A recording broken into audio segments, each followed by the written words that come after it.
எல்லா தமிழ் மக்களுக்கும் என்னுடைய வணக்கம். பாருங்க, இன்னைக்கு நம்ம கேரளா சமையல் வித்தியாசமா இருக்கிற ஒரு லஞ்ச் காம்போ தான் பார்க்க போகிறது. குட்டீஸுக்கு ஸ்கூல் கொடுத்து விடுறதுக்காக ரெடி பண்ண லஞ்ச் பாக்ஸா இருக்கு. தயிர் சாதம், உருளைக்கிழங்கு பொடி பொரியல், கூடவே முருங்கைக்கீரை சம்மந்தி. ரொம்ப ஸ்பெஷலாக இருக்கு, ரொம்ப ரொம்ப டேஸ்டியமா இருக்கு. எப்படி பண்ணலான்னு பார்த்துட்டு வரலாம். 4 பேருக்கு சாப்பிட்றதுக்கான அளவுக்கு தான் இன்னைக்கு நம்ம சாதம் செய்ய போகிறது. அதுக்காக 1.5 கப் அளவுக்கு பச்சை அரிசி வேக வச்சு எடுத்து வச்சிருக்கு. பச்சை அரிசி தான் நான் எடுக்கிறது, நீங்கள் எந்த அரிசி எடுக்கிறீங்களோ அதை எடுத்துக்கோங்க. அதில் சேர்க்கறதுக்காக கொஞ்சம் ஐட்டம்ஸ் எல்லாம் நறுக்கி எடுத்து வச்சிருக்கு. நம்ம சேர்க்கும்போது எவ்வளோ எப்படி அப்படின்னு சொல்லிட்டு சேர்த்துக்கலாம். குழி வார்க்கிற ஒரு கடாய்க்குள்ளே நான் தேங்காய் எண்ணெய் தான் எடுத்துருக்கிறது. உங்களுக்கு எந்த எண்ணெய் நீங்கள் எடுக்கிறீங்களோ அதை எடுத்துக்கோங்க. 1.5 டேபிள் ஸ்பூன் அளவுக்கு தேங்காய் எண்ணெய்க்குள்ளே 1/2 டீஸ்பூன் அளவுக்கு கடுகு, 1.5 டீஸ்பூன் அளவுக்கு உளுந்தம்பருப்பு கூடி சேர்த்து நல்லா பொன்னிறம் ஆகிற வரைக்கும் வறுத்துருக்கு.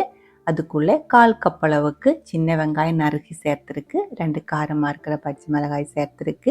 1/2 டேபிள் ஸ்பூன் அளவுக்கு இஞ்சி நறுக்கினது, கொஞ்சமாக கறிவேப்பிலை, 1/4 கப் அளவுக்கு கேரட்டு, கொஞ்சமாக கொத்தமல்லி எல்லாம், கூடவே உப்பு கூடி சேர்த்து நல்லா வதக்கி நம்ம வேக வச்சு எடுத்து வச்சிருக்கிற சாதம் அதுக்குள்ளே போட்டு நல்லா கலந்து விட்டுருக்கு. சாதம் நல்லா சூடாக இருக்குது. ஆறினதுக்கு அப்புறம் தான் நம்ம தயிர் ஊற்றுறது. நம்ம இப்போ சேர்த்துருக்கிற உப்பு இந்த சாதத்துக்கு பத்தாது. தயிர் சேர்த்ததுக்கு அப்புறம் அதுக்கு தகுந்த மாதிரி உப்பு ஊடி சேர்த்து நல்லா கலந்தெடுத்து நம்ம மாற்றி வச்சுக்கலாம். இப்போ இது ஆற விட்டுக்கலாம். ஆறினதுக்குள்ளே அந்த டைமுக்குள்ளே நம்ம சட்னி பொரியல் ரெடி பண்ணி எடுத்துக்கலாம். முருங்கைக்கீரை 2 கப் அளவுக்கு முருங்கைக்கீரை க்ளீன் பண்ணி எடுத்துருக்கு. ஒரு கடாய்க்குள்ளே 1 டீஸ்பூன் அளவுக்கு தேங்காய் எண்ணெய் ஊற்றி அதுக்குள்ளே 3-4 சின்ன வெங்காயம் போட்டு வதக்கிக்கோங்க. அதுக்கப்புறம் முருங்கைக்கீரை போட்டு ரொம்ப வறுத்தெடுக்கக்கூடாது, லைட்டாக அமங்குற வரைக்கும், இதோட அந்த குவான்டிட்டி இருக்குல்ல இந்த அளவுக்கு வர்ற வரைக்கும் போதும். உடனே தீ ஆஃப் பண்ணிக்கோங்க. லோ ஃப்ளேமில் தான் வதக்கணும், இல்லை இருந்தால் முருங்கைக்கீரையோட அந்த குணம் அது போயிடும். கொஞ்சம் ஆறினதுக்கப்புறம் நம்ம இது சட்னிக்காக அரைச்சி எடுத்துக்கலாம். மிக்சி ஜாருக்குள்ளே 1 கப் அளவுக்கு துருவன தேங்காய், காரத்துக்கு தகுந்த மாதிரி பச்சை மிளகாய், நான் காந்தாரி மிளகு தான் சேர்க்கிறது. உங்கள்கிட்ட காந்தாரி மிளகு இல்லை அப்படின்னா காரமாக இருக்கிற 2 பச்சை மிளகாய் சேர்த்துக்கோங்க. சின்ன நெல்லிக்காய் சைஸுக்கு புளி சேர்த்துருக்கு. புளி உங்களுக்கு அதிகமாக வேணா அதுக்கு தகுந்த மாதிரி அதிகமாக சேர்த்துக்கலாம். கூடவே நம்ம வதக்கி எடுத்து வச்சிருக்கிற முருங்கைக்கீரை, சின்ன வெங்காயம் சேர்த்து தேவையான அளவுக்கு உப்பு கூடி போட்டு தண்ணி எதுவுமே சேர்க்காம இதே மாதிரி அரைச்சி எடுத்துருக்கு.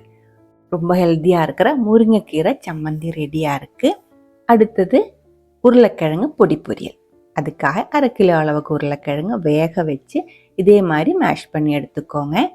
போர்க்கு வச்சு பண்ணால் கரெக்டாக இருக்கும். ரொம்ப நைஸாக பேஸ்ட் மாதிரி ஒன்றும் பண்ண வேண்டிய அவசியம் இல்லை. இப்போ இது கரெக்டாக இருக்குது. இது மாற்றி வச்சுக்கலாம். இதில் சேர்க்கறதுக்காக 10 to 15 சின்ன வெங்காயம் க்ளீன் பண்ணி எடுத்துருக்கு.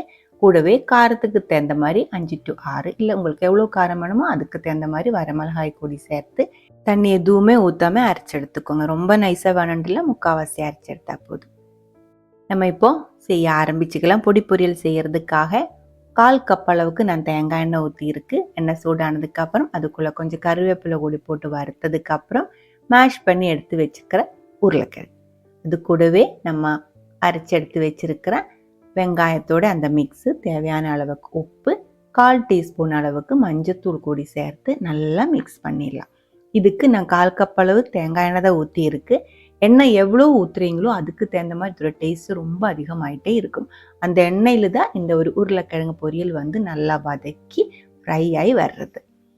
இல்லை உங்களுக்கு உடனே வேணும், சீக்கிரம் வேணும் அப்படின்னா அந்த எண்ணெய்க்குள்ளே முதல்ல நம்ம அரைச்சி எடுத்து வச்சிருக்கிற வெங்காயத்தோட மிக்ஸு போட்டு ஒரு டைம் வதக்கினதுக்கு அப்புறம் உருளைக்கிழங்கு போட்டு வதக்கிடுச்சுன்னா கரெக்டாக இருக்கும். இது இந்த மாதிரி செய்யும்போது தான் ரொம்ப டேஸ்ட் ஆகும். ஆனால் அது செய்யறதுக்கு கொஞ்சம் டைம் கூடி ஆகும். அந்த உருளைக்கிழங்கு, அந்த சின்ன வெங்காயம், அந்த மசாலா எல்லாமே எண்ணெயில் நல்லா ஃப்ரை ஆகணும். அதுக்கப்புறம் இதே மாதிரி திக்காக கொஞ்சம் விட்டு விட்டு இந்த குவான்டிட்டி கொஞ்சம் கம்மியாக எண்ணெய் பிரிஞ்சு வர்ற மாதிரி இது பொரியல் மாதிரியே வந்துடும். இதுதான் இதோட கரெக்டாக இருக்கிற டேஸ்ட்டு பார்க்கும். இதுக்குள்ளே நம்ம எந்த மசாலுமே வேறு சேர்க்க வேண்டியதில்லை. மீடியம் ஃப்ளேமில், மீடியம் லோ ஃப்ளேமில் தீ அட்ஜஸ்ட் பண்ணி உருளைக்கிழங்கு பொடி பொரியல் ரெடி பண்ணி எடுத்துருக்கு. அதுக்குள்ளே பாருங்கள், நம்மளோட சாதம் நல்லா ஆறி இருக்குது. இதுக்குள்ளே தயிர் ஊற்றி மிக்ஸ் பண்ணி எடுத்துக்கலாம். 4 பேருக்கு சாப்பிட்றதுக்கான அளவுக்கு சாதம் இருக்குது. அதனால இந்த சாதத்துக்கு தகுந்த மாதிரி தயிர் ஊற்றிடலாம். அதுக்கு தகுந்த மாதிரி உப்பு ஊடி போட்டுருக்கு. 1/2 லிட்டர் அளவுக்கு தயிர் நான் இதுக்குள்ளே சேர்த்துருக்கு. நான் ஊற்றியிருக்கிற தயிர் கொஞ்சம் புளிப்பாக இருக்கிற தயிர் தான். இப்போ இது காலையில் தான் ரெடி பண்ணுறது. நம்ம இது சாப்பிட்றது மத்தியானமாக இருக்குது.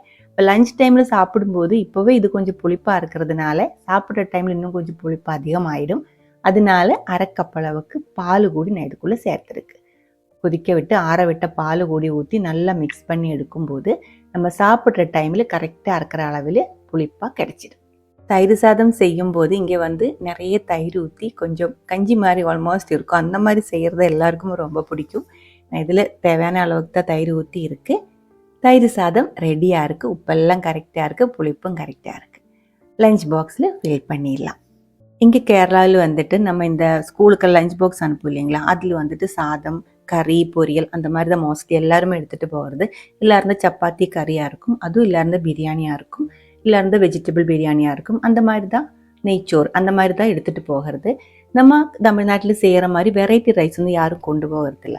நான் குட்டீஸ்க்கெல்லாம் இதே மாதிரி கொடுத்து விடும்போது நம்ம தயிர் சாதம் இருக்குல்ல, தக்காளி சாதம், லெமன் ரைஸ், புளி சாதம், அதே மாதிரி சாம்பார் சாதம்லாம் அனுப்பும்போது இங்கே குட்டீஸோட ஃப்ரெண்ட்ஸுக்கு ரொம்ப பிடிக்கும். அதனால அவங்களுக்காக ஒரு சின்ன டிஃபின் பாக்ஸில் தனியாக கொடுத்து அனுப்பிடுவேன். அவங்க சாப்பிட்டுட்டு வீட்டில் போய் சொல்லும்போது அவங்க அம்மா என்ன ஃபோன் பண்ணி கேட்பாங்க, அது எப்படி செஞ்சது, அவங்க ரொம்ப நல்லா இருக்கு அப்படின்னு சொல்லிடுச்சு அப்படின்ட்டு. நம்மளோட இந்த மாதிரி வெரைட்டி ரைஸில் இங்கே நிறைய பேருக்கு பிடிக்கும். ஆனால் ரொம்ப பேருக்கு செய்ய தெரியாமல் இருக்குது. ஸோ அவ்வளோதான் நம்மளோட இந்த ஒரு சிம்பிள் லஞ்ச் பாக்ஸ். உங்களுக்கு பிடிச்சிருக்குன்னு நினைக்கிறேன். இந்த ஒரு சம்மந்தி அதே மாதிரி பொரியல் அந்த ரெசிபி உங்களுக்கு தெரியல அப்படின்னா கண்டிப்பாக ஒரு டைம் ட்ரை பண்ணி பாருங்கள். அதுக்கப்புறம் உங்களோட கமெண்ட்ஸ் எல்லாம் சொல்லிடுங்க. இந்த சமையல் பிடிக்கிற ஃப்ரெண்ட்ஸுக்கு மறக்காமல் ஷேர் பண்ணி விட்டுக்கோங்க. நீங்கள் இதுவரைக்கும் நம்ம சேனலுக்கு கொடுத்துட்ருக்கிற சப்போர்ட்டுக்கு ரொம்ப ரொம்ப நன்றி. உடனே பார்க்கலாம் இன்னும் ஒரு ரெசிபியோட. அது வரைக்கும் வணக்கம்.